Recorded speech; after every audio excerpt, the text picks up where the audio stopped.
Hello, everyone. My name is Matt Dealcluse with RAECO Rents. I'd like to thank all of you for taking time out of your busy schedules to join us for our webinar today. Before we get started, please note that because of the large number of attendees, we'll be muting all attendees' microphones.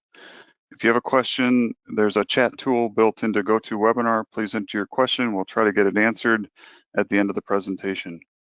Our presenter today is Tim Johnson with SciAps. In this webinar, you will discover the ease of performing environmental lead screening using the SciAps X550. By not using a radioactive source, the burden of needing a license to use these instruments and screen for lead in paint is no longer necessary. The focus of this talk will be around the use of the handheld XRF for the screening of lead in paint and other toxic metals in the environment. Tim Johnson is a business development manager for SciAps, focusing on restricted substances and regulatory markets. Tim's early position as the childhood blood lead analyst for the state of Kansas made him passionate about addressing lead contamination in all areas of the environment. For the last 8 years, he's focused on the handheld XRF for rapid screening and identification of these hazards in the field. We welcome Tim as our featured speaker. We thank him for sharing his time and expertise with our customers today. Now I'd like to turn the microphone over to Tim. Welcome, Tim. Thank you, Matt. Welcome, everyone. Thank you for your attendance today. Hopefully, going through some of these things will answer some questions, as well as make you feel more comfortable with the idea of using handheld XRF for your own assessments. Oh.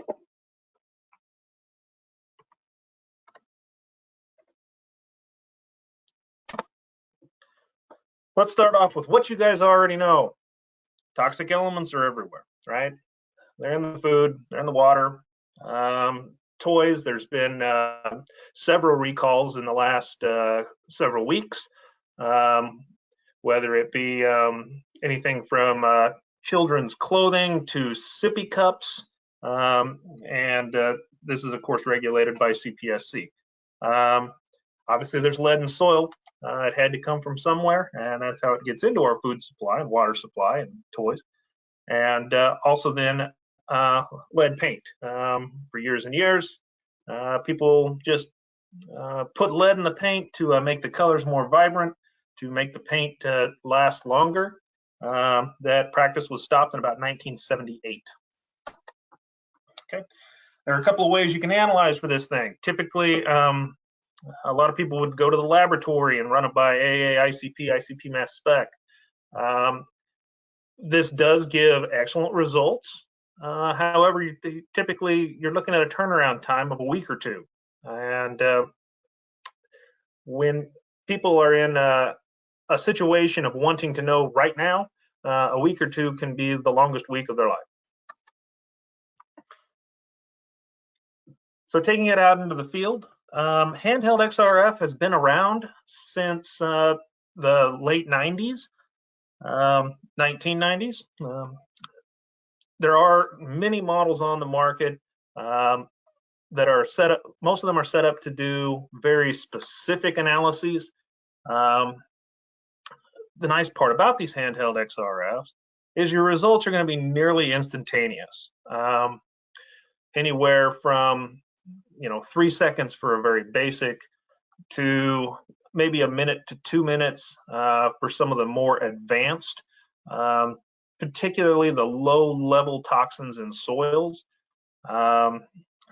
This is all described in some EPA 6200. The nice part about it is you don't actually have to disturb the material. So the material can remain in place. You don't have to take a sample out of it and actually disturb any of it. Okay. This is particularly useful for lead paint. In the past, what people would do is take a paint chip, take a knife of some sort and take off a paint chip, put it in a baggie, take that baggie to a laboratory. The laboratory would then dissolve it and run it by AA, ICP, or ICP-MS, typically AA because that would be the cheapest way to do it. But using handheld XRF, you don't have to disturb it that way. There are only currently 2 HUD accepted models on the market. I say 2 because previously Niton was in the market. They have decided to no longer offer their lead paint analyzer. And the other one would be, so the 2 remaining are SciAps and Vicon. Now, these have historically used a radioactive source to produce the X-rays. Those sources are either cadmium-109 or cobalt-57.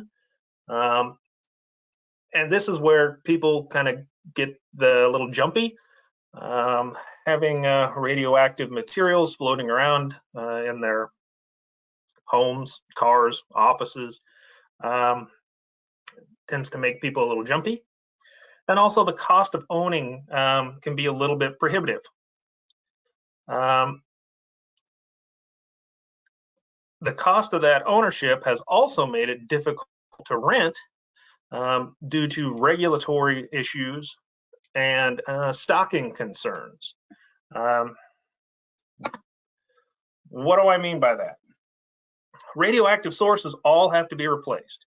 The NRC really only wants you using radioactive sources with short half-lives.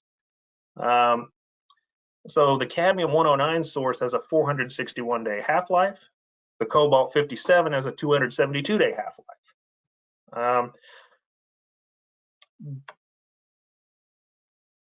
Rental companies who are not actively renting their analyzer, if their analyzer has to sit on the shelf for 2 months, in the case of a cobalt-57 source, they've lost a half of a half-life, right?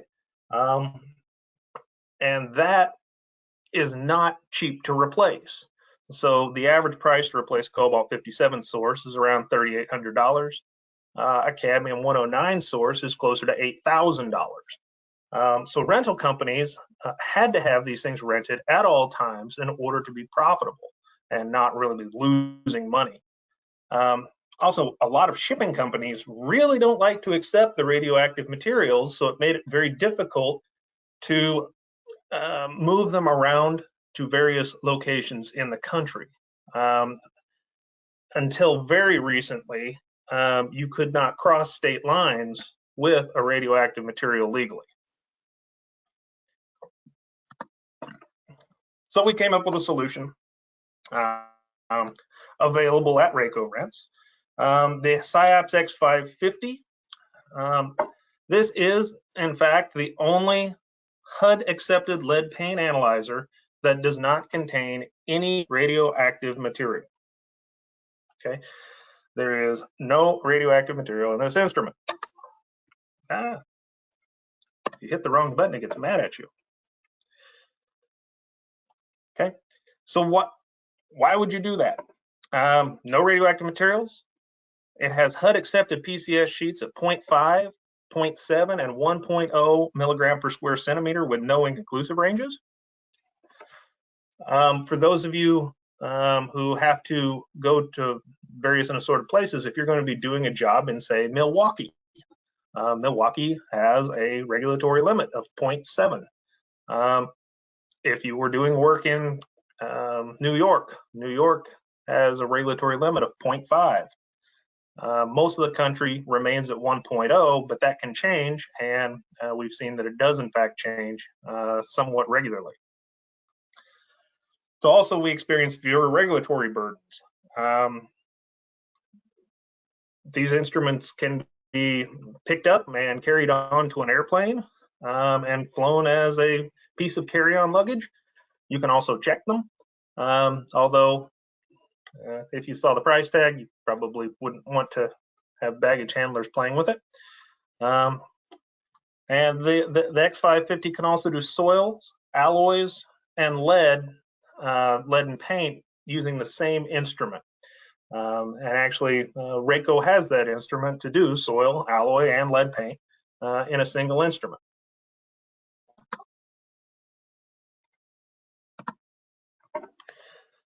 So how are we making it happen? Okay. What's inside there is actually an X-ray tube.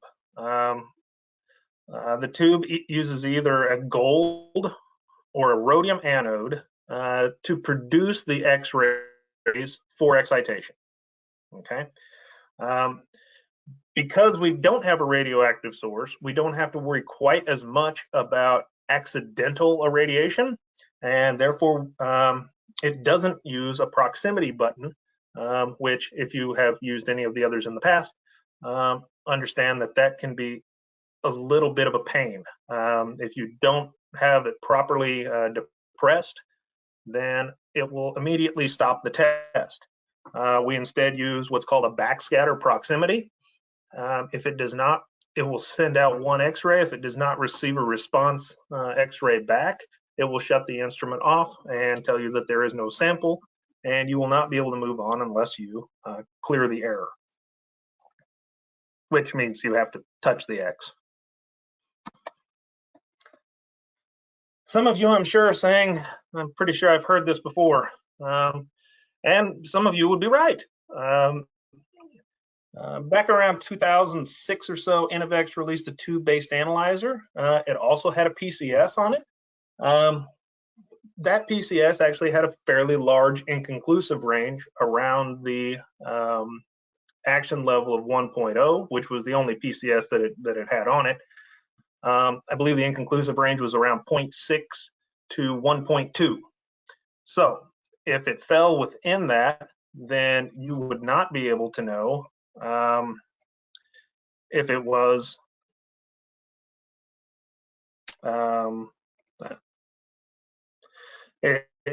positive or negative. You would simply have to state inconclusive. So this instrument actually had the ability to do exactly what we're doing, but it did it very poorly. Okay. Eventually, that was sold to Olympus, and Olympus killed off the project.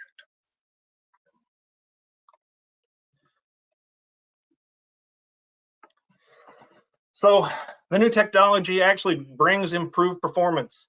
Using a silicon drift detector rather than the more common pin detector, or there's a couple of others out there, some sort of cadmium hybrid detector, etc. The problem with those detectors is they give a very rough baseline. The silicon drift detector gives a much smoother baseline. By using a higher end detector, we're able to see the peaks, and they really pop out. You can actually see a specter right there at the bottom of the screen. We're actually using L gamma, L alpha, and L beta to determine the amount of lead in the paint. By using that L gamma, the X-ray escape is improved by about 300x. The problem has never been the ability to go down to the depth and excite the paint at the lowest levels. The problem has always been the ability of those X-rays produced to make it back out of the sample and to the detector. So by using that L gamma, it has a much improved escape velocity. So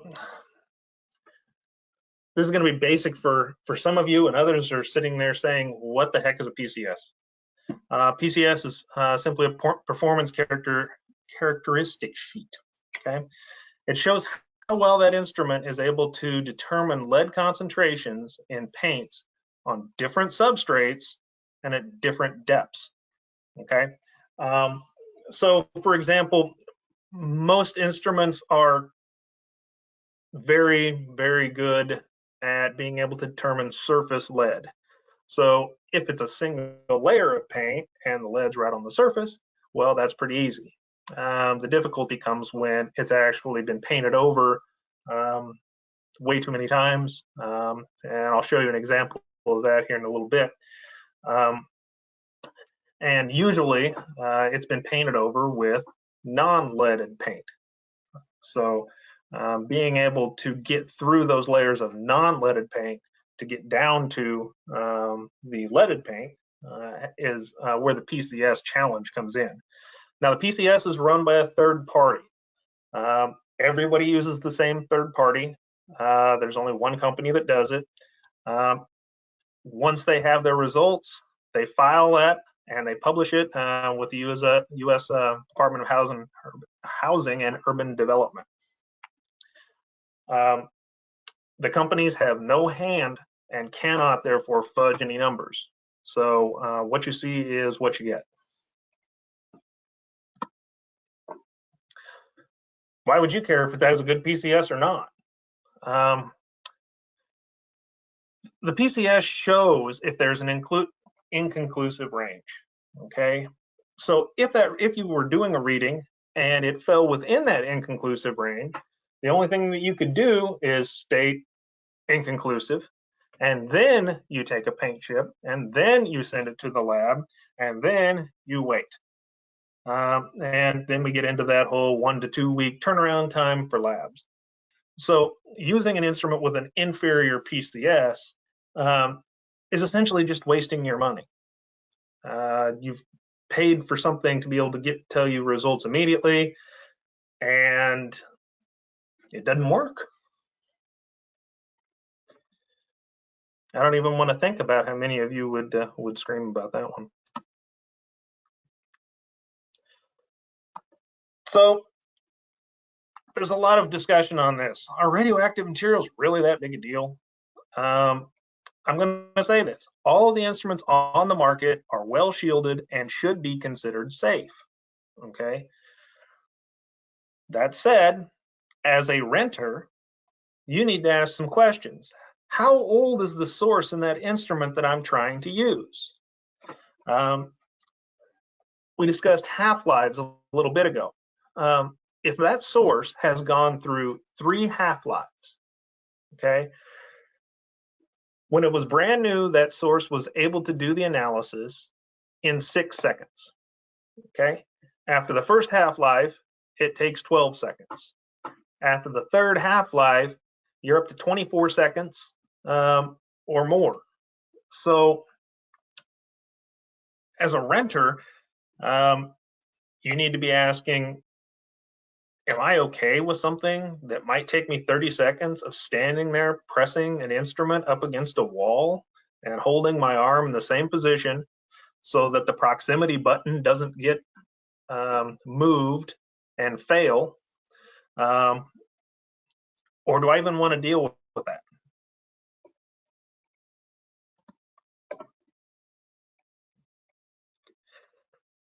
So how can this analyzer actually help me? One analyzer for most of your elemental analysis, okay?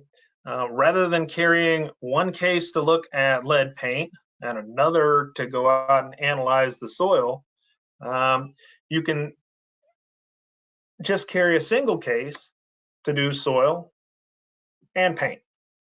No other instrument on the market allows that, okay? And again, RAECO Rents has the instrument that is capable of doing that very thing. Also, because it's a tube, you're going to experience the same analysis speed no matter how long it's been there, no matter how old the tube is, because the tube will give consistent x-rays for the life of the tube. Also, no proximity switch. So irregular shaped objects can be analyzed. If you're doing a funny molding on a house or any other thing, any building, if you want to analyze a doorknob or a light switch cover, frequently these things can be challenging if they've got a proximity switch. It is not a problem with our instrument because no proximity switch to fail.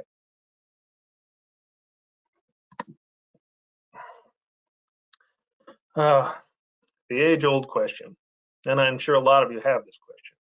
What does OSHA say? OSHA does not recognize any amount of lead as being safe, okay?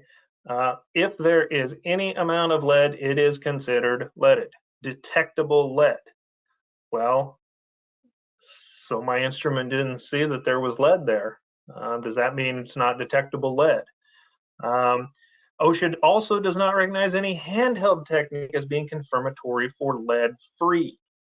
They only recognize laboratory techniques for this. Therefore, if it is OSHA and you need confirmation of it being lead-free, then you must take a paint chip and you must send it in.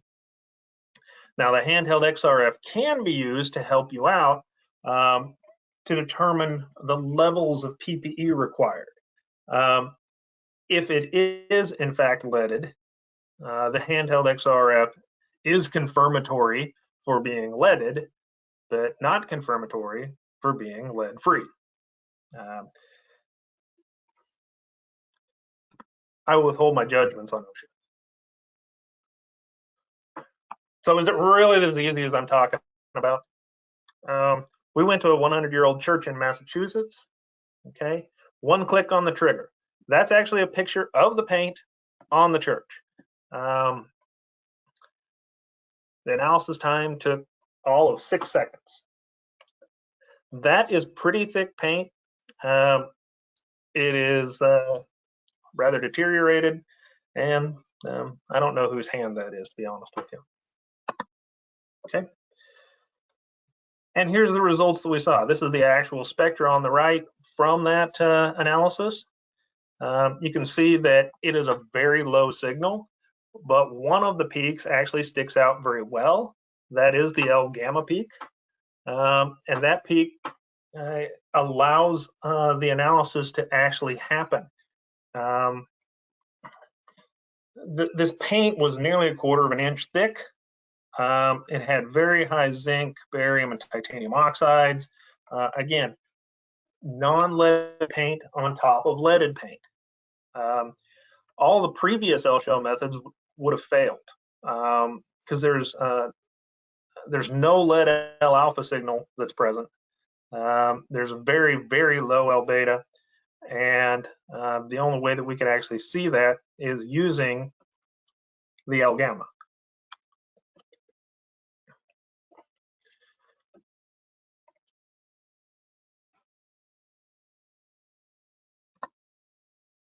Okay, so I'm going to take this instrument out in the field. How long is it going to take me?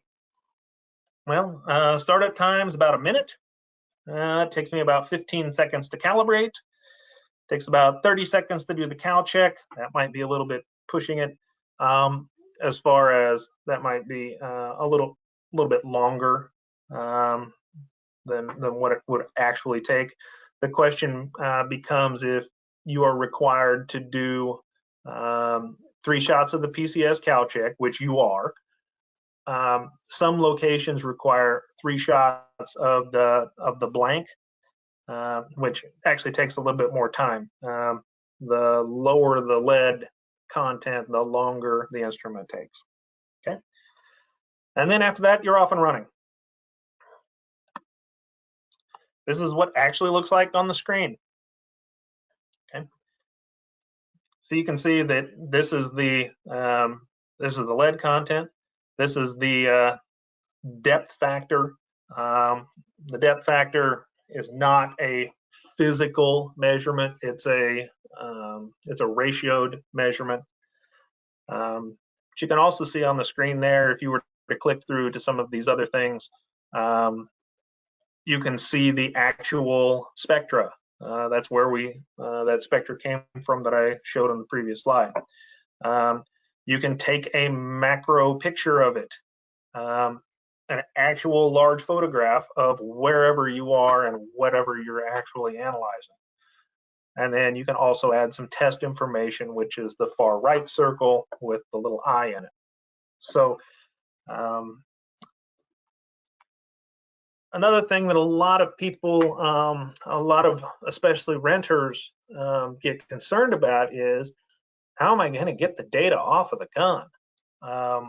I've done all of this analysis. I've got all this data. Am I going to have to put a special piece of software onto my laptop in order to get this stuff off? Am I going to have to call somebody? The answer here is no. What you do is you do a direct export from the gun, and then you tie it to your computer and drag and drop that file out of one folder and onto your desktop or someplace else on your computer. And this is what the results actually look like. To some extent, this was kind of a, some of these fields are going to vary.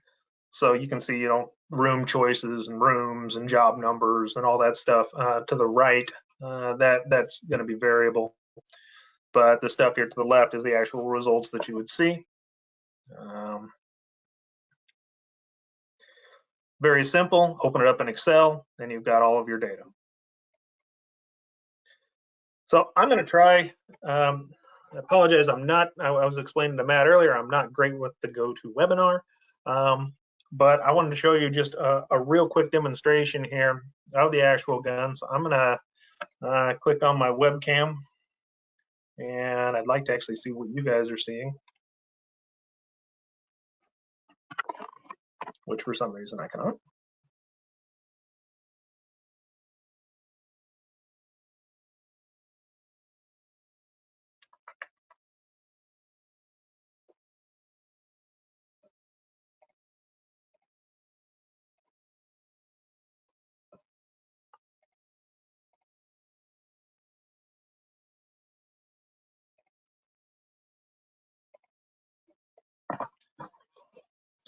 So what I have here is a block of wood with some fairly thick paint on it. Okay. I've got my analyzer hooked up right here. Okay. I can take this, one click, and we're done. And yes, that is a fairly high lead content. That's 8.23, which is not legal in any state, and a depth of 23. So I don't know, you probably can't see the thickness very well, but the leaded layer is actually this lowest layer, and this is just some regular paint on top of that. But again, I promised you that it shouldn't take more than 6 seconds, and I'm going to bet that it did not take more than 6 seconds. That was probably more like 2. And don't worry, I'll let you ask questions on that one here at the end. Okay. The instrument has various sort of technology to help you, right? So it's got it's Bluetooth enabled, so you can Bluetooth it over to your laptop, to your phone. It's also Wi-Fi capable. You can email yourself results, and of course USB, which is my preferred for most things, just because I don't understand Bluetooth and Wi-Fi as well as I do USB. Maybe that makes me old. Contains a micro camera for ensuring that you are hitting exactly what you want to hit. So if you see an anomaly, you can focus down in on that anomaly and analyze that specifically. If not, it just makes you, it gives you assurance that you are in fact on the board that you think you want to be analyzing. Also has a macro camera for adding your location images, as I mentioned earlier. And you can export your results in CSV or PDF, depending. If you're going to put pictures with it, then PDF would be obviously the way to go.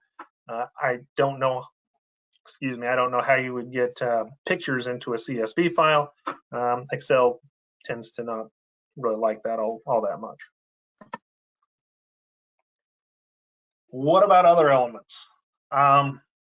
Currently, you are not able to analyze other elements in buried paint.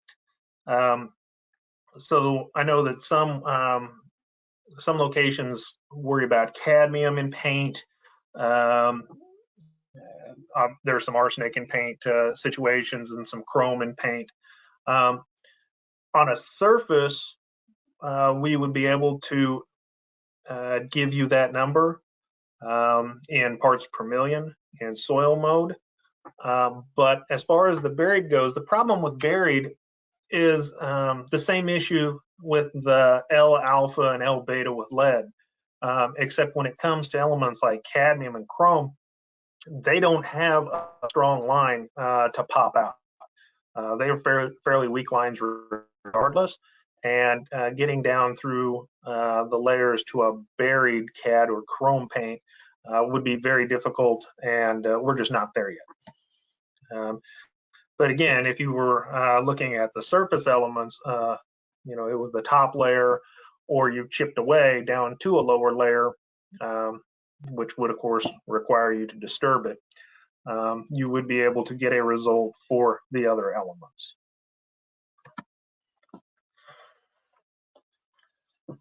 So I promised you you'd be able to do a total assessment. Walk into a property and do the whole thing. Okay, so yeah, you can analyze your painted surfaces for lead.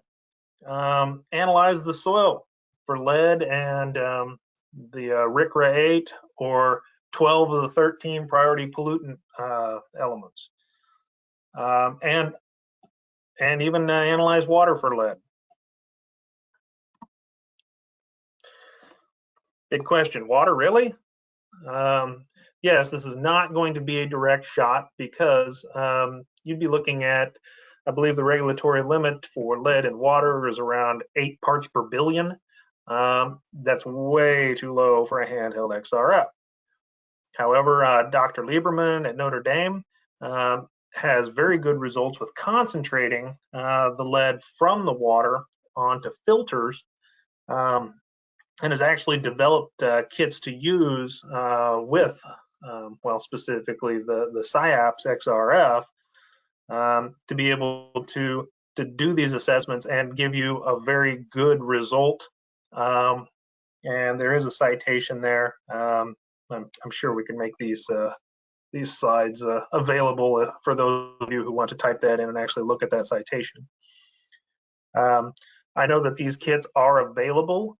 I'm not 100% sure how, but she is also looking for partners to help her do more field testing, as they're currently mostly in Indiana, but they are working to press out.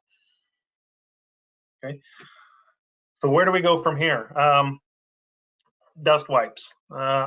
We currently do not have a dust wipe application available. That will be available the first of the year, which will allow you to go in after a remediation and check to make sure that the dust was all and lead was all removed by actually wiping the surface and then testing the dust wipe.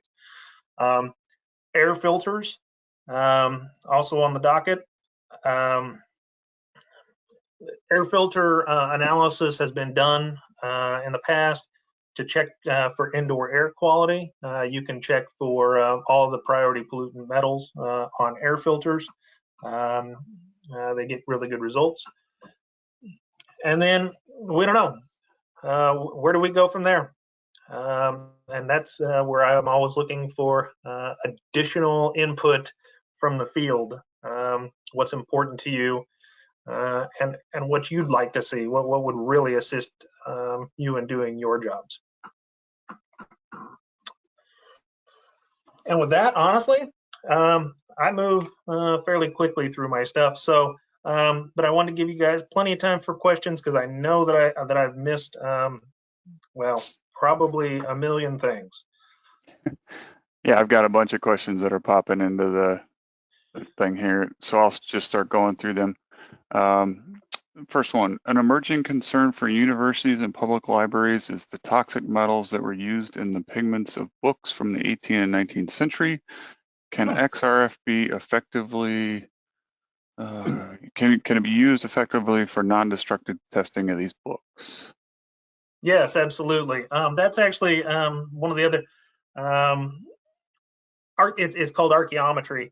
And yes, actually using the soil mode that RAECO has on their analyzer does a very good job of analyzing for those. I want to say that in that suite, there's probably around 80 different elements that it can analyze for.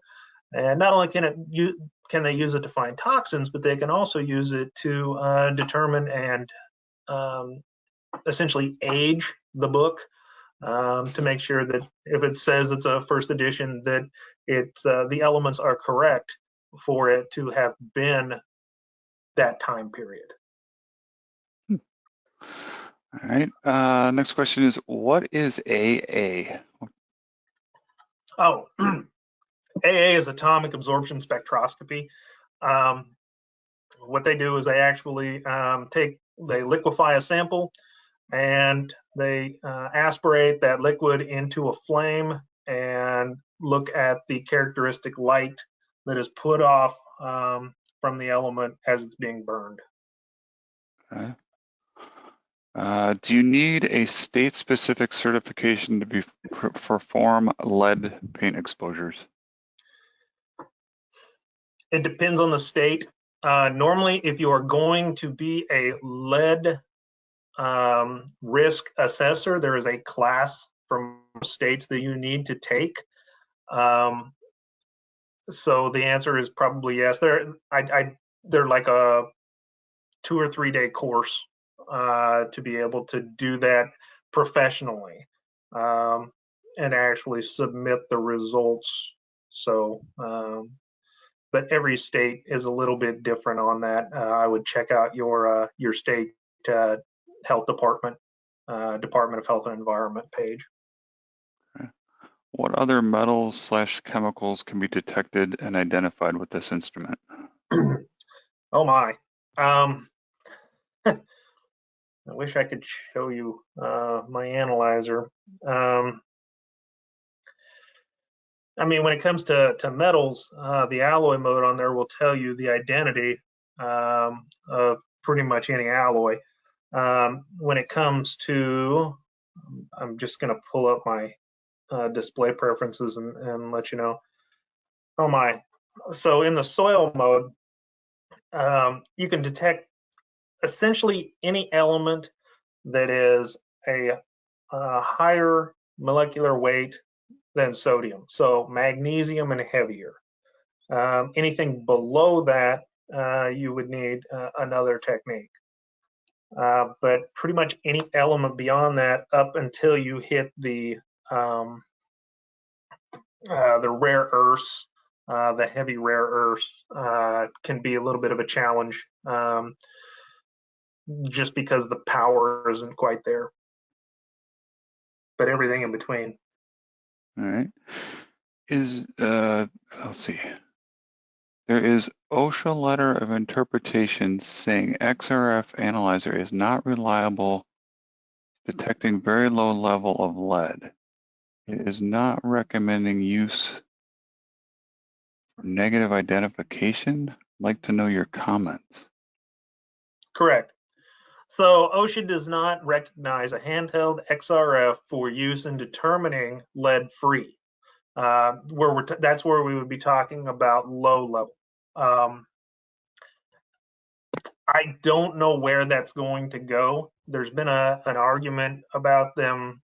You know, can you just give us a number to shoot for? AA is able to do lead at about 10 parts per million, and AA is recognized as a technique to determine lead free. So there's going to be there's been discussion since the late 90s about being able to do it and what OSHA thinks. Everybody else has a number, OSHA does not. So going forward, we'll see. But again, currently I default to their, or I defer to their interpretations and their judgment because, well, what am I going to do? It's best not to fight government. What's the estimated lifespan of the tube? So the tube is rated for 8,000 hours of actual use. So I've done the math once or twice, and on an average 6-second exposure or tube use, that comes out to about 4.2 million analyses for lead paint. When you go into the soils mode, you're shooting for more like a minute because you are looking for very low levels and you want to get better statistics. But again, you're looking at 8,000 hours. On the lead paint analyzer specifically, we warranty the tube for 5 years. So, you know, you're not going to have to worry about that for the first 5 years. But typically, I honestly haven't seen one of these tubes go out in the field, and some of them have been out there for 7 or 8 years. So all I can do is go back to that 8,000 hours of actual on time. The thing with a tube-based instrument is you're not looking at time as the determining factor as far as tube life. You're looking at analysis. So unlike a radioactive material that is going to die based on its half-life, a tube instrument is going to die based on its use. Okay. So we get a negative quick result that then says 0.91. Is it negative or positive? A negative quick result, 0.91. What's your, which anode are you using? Yeah, we don't get into that in the question. Okay. So if it says 0.91, it is negative. According to the PCS sheet, a 0.95 or above, because they round to the first decimal place, a 0.95 or above would be considered positive. A 0.94 and below would be considered negative. Okay. Does the X550 have any limitation for detecting gallium, arsenic, and other metals? Well, everybody has a limitation, right? The limit of detection, we're able to see those. I would have to look at the sheet to know absolutely what our limit of detection is for those elements. And unfortunately, I do not have that. Hang on one second. I'm gonna pause showing my screen here and escape out of here. And what were the metals again? Gallium, arsenic, and other. Right. So arsenic, we're showing a 1 part per million.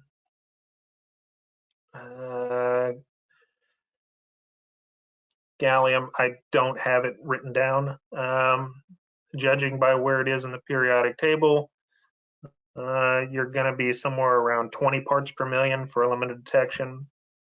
But I've got a sheet with all of these things published that if people have questions, I'm happy to share. Okay. The comment is fluoride, as in PFOAS. I'm not sure I get the question, but maybe you do.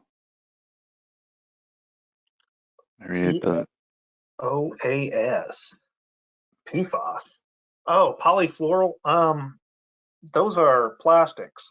So no, plastics would not be good, would not be well done as far as like in the environment.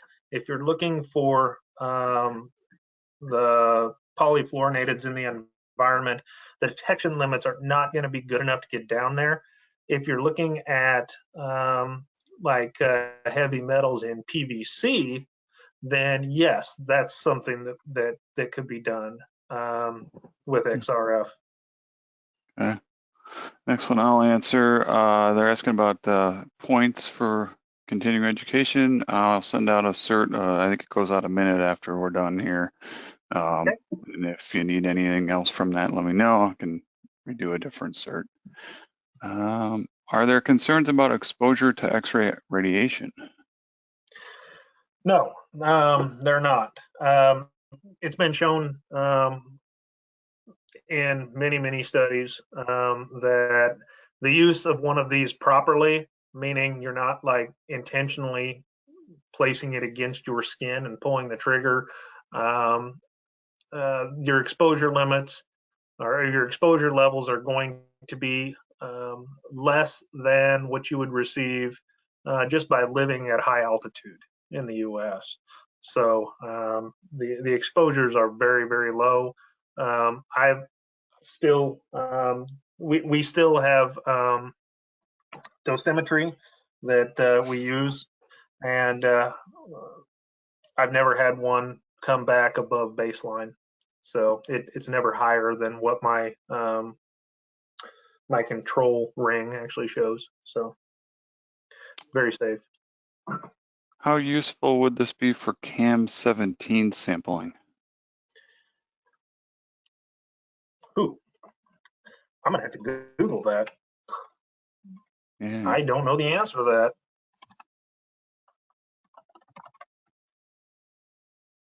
Cam metals.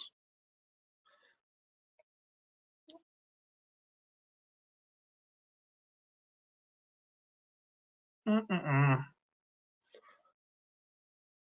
So it looks like CAM17 is mostly water. If it's not in water and they were at a high enough level, then it wouldn't be an issue for any of those. Yeah, the cam again, I'm not that familiar with the CAM17. I'm just looking at them right now, but there are none in there that that I would be concerned about. Um, it would be just fine to analyze all of those elements. Okay. How would you read that sample CSV report and to know if my PCS is okay? Is that on the report somewhere? To know if your PCS. So, okay, let me go back to that report.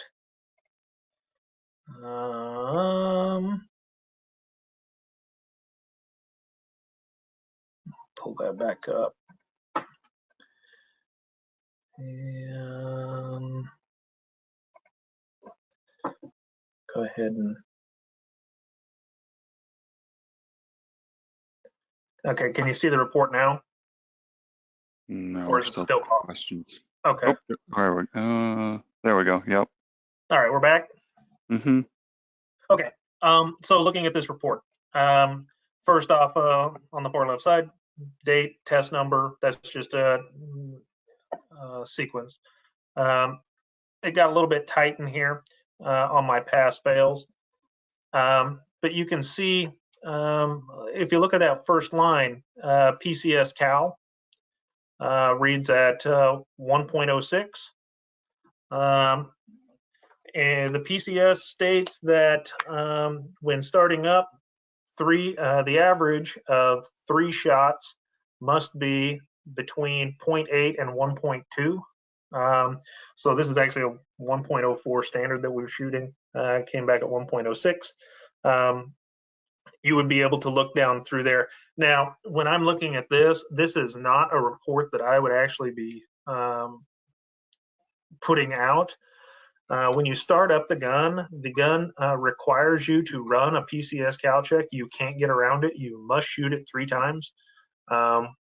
And then it will actually take the average for you and it will show it on the report. So this is not the best report to use. This is a little bit older one where I did not have, I was only requiring myself to do 1. So. Okay. But you can see the pass fail over there on the left. Okay, PCS Cal passed. PCS Cal passed. Lines 1, 4, and 6. Do you want to flip to the slide with the Dr. Myra contact info again? Sure. And we'll sit on that for a minute while we answer some more questions. Oh, overshot. There it is. There we go. All right. How do you enter room name, component type, paint color, etc. information into the device? Okay. So we've got a couple of options there.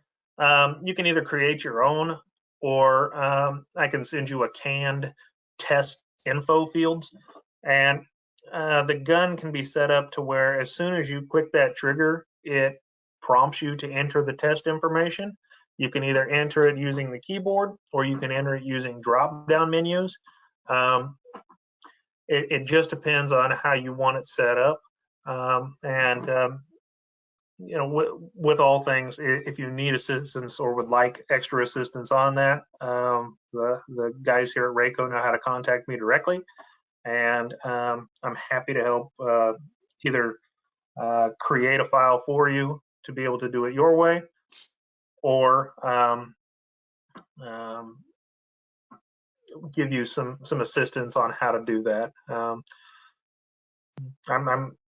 My job is to help everybody too. So you know, but the guys at RAECO know how to do all this stuff as well. It's actually quite simple. Yeah, we worked on it yesterday, and we have one of the files loaded. We're trying to load them on all of the instruments, so that if people need them, they're there. All right. Did you cover pricing for the instrument? So I did not, because I'm here at the invite of RAECO, and I'm happy to let them. And I want them renting their instruments. I mean, that's really what I'm here for, is to assist them in making sure that their instruments are rented. So Matt, you could probably comment on your pricing better than I could. Yeah, the pricing is listed out on the website under the page for the instrument, so you can look there. And then, you know, if you're looking to purchase one, you can contact us or SciAps, and we can help you get that done too. What is the nozzle size? A common problem among XRFs is getting the nozzle into hard to reach areas. Question 2, could you expand on the depth factor ratio? You indicated there was not, no, let's see, not the depth of the substrate, but a ratio. Okay. So yeah, the nozzle. Actually, this design was made to get in to look at welds between two pieces of pipe, so it's actually quite tight. It's probably around 3/4 of an inch wide, and comes to a pretty tight. I'm gonna actually see if I can pull the picture up so that you can kind of see. Yeah, that doesn't show it all that well. Let's see the other picture. You can kind of see it from here. It angles in pretty tightly there at the end, and that's between 1/2 and 3/4 of an inch wide. So you can get into very tight spaces. If you're looking at like the inside of a window, you can actually get right in on top of that. Now, what was the part 2 on that? I apologize. The depth factor ratio. Oh, okay. Sure. So the depth factor, if it says that the depth is 1.0, then that means that it is on the surface. The last layer of paint is lead. Now, beyond that, that depth factor is really a mathematical ratio between the alpha, the beta, and the gamma that we're getting back, which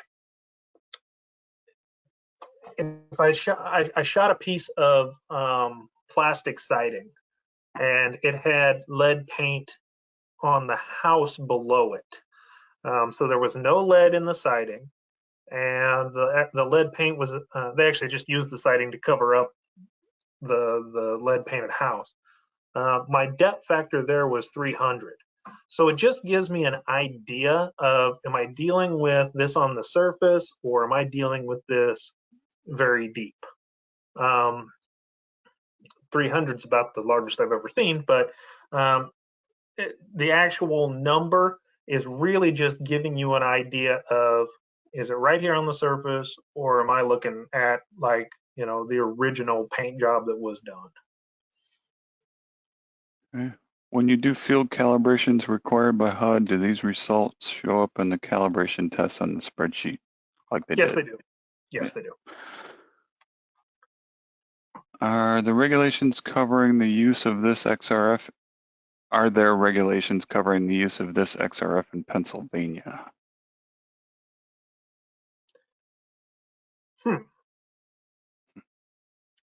That's a good question. State specifics are kind of tough. Typically, the state requests would request that you tell them that it's there, and that's it. So if you were renting one from RAECO here, you would want to tell the state, hey, I'm bringing in a handheld XRF, and most of the time the state says, yeah, okay, whatever. They might inquire about the model number, and of course, RAECO has all that information as well.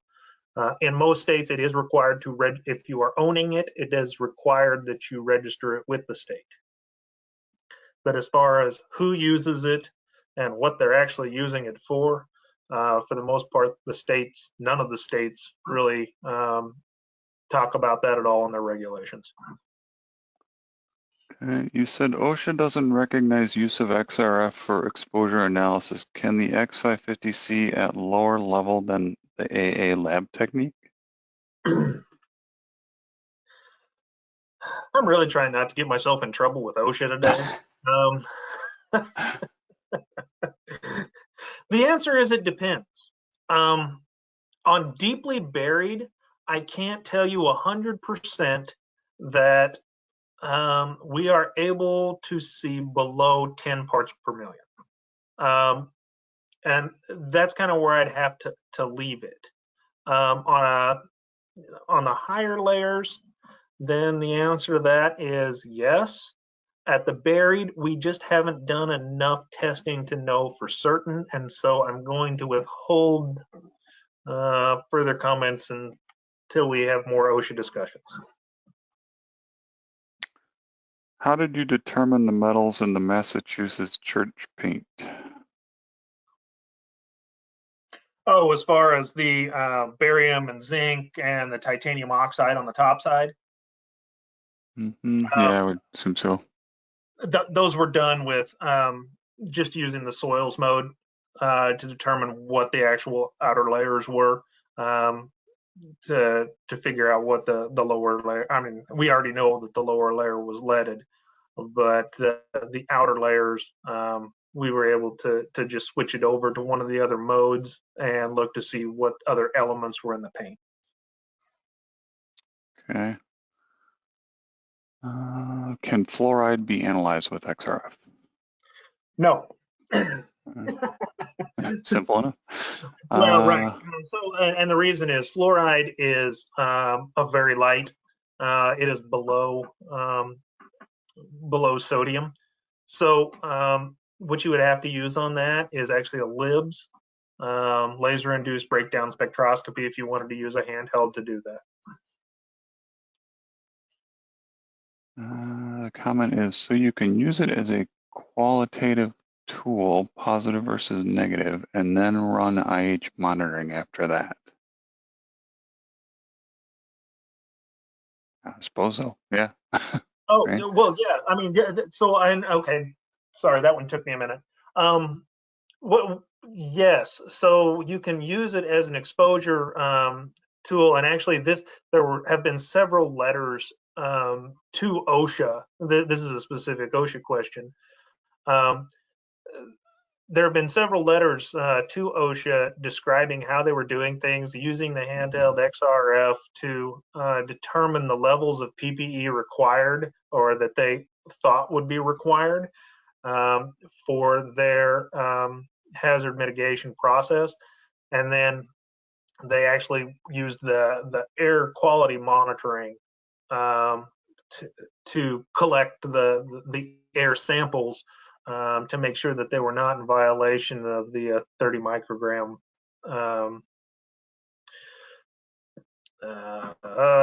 per square cubic meter or whatever it is. It's a tiny little number. But yes, that is actually one of the ways that this can help in those areas. What's the cost of a replacement tube?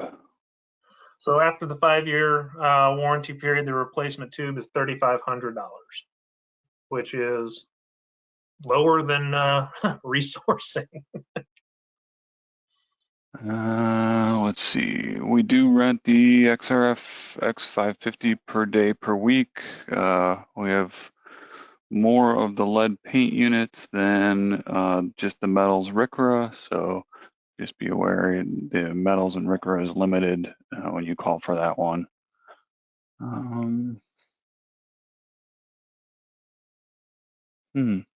A good application to have for your phone is X-ray transition. It shows the energy values for your L, alpha, betas, and gammas. Must be an app out there that you can use to do that.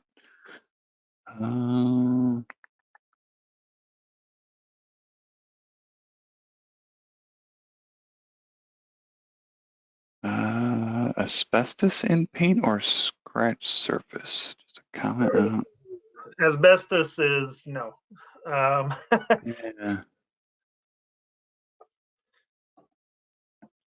see. Somehow I jumped around. What else we got? You sell or rent libs. RAECO Rents does not have a libs unit at this time.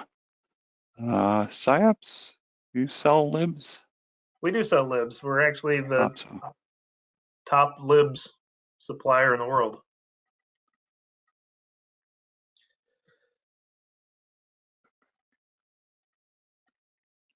Yeah, somebody said they did some testing on X-rays from 4 different XRFs, and they were very well shielded.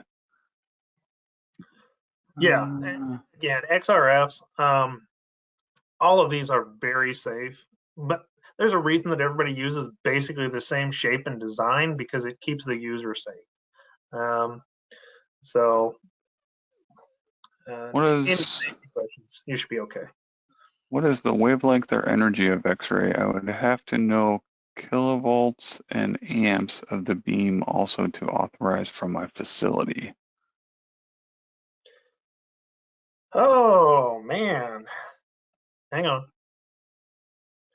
I'm gonna pause here and escape out of there and go over here.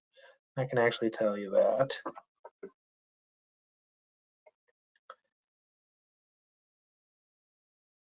There we go. So it's a 5-watt tube with 40 kV and 200 microamp. Okay. A bunch of questions on whether or not you should wear a dosimetry ring or badge when using this. That is based upon state regulation and your own personal safety. The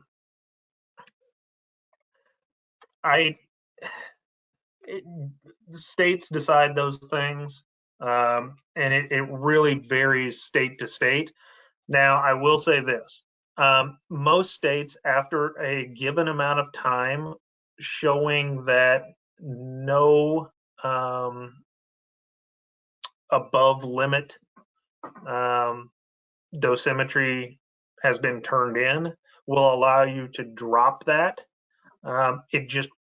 Again, the regulations are so varied that the nationals do not actually, so the federal government does not regulate that. That is a state by state thing. Okay.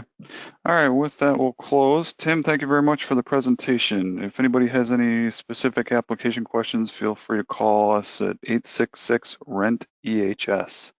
You can also reach us by email at webinars@raecorents.com. See, if you want to know more about the equipment RAECO Rent supplies, please visit our website. We carry a wide variety of environmental testing equipment. We put a lot of good technical tips on the blog, and please look in the training center on our website. We will be posting this webinar, and we have all our other webinars we've done out there. We do record these, so we'll have those and the copy of the slides out there. If there are any topics you'd like us to cover, please email me, webinars@raecorents.com. And that'll be it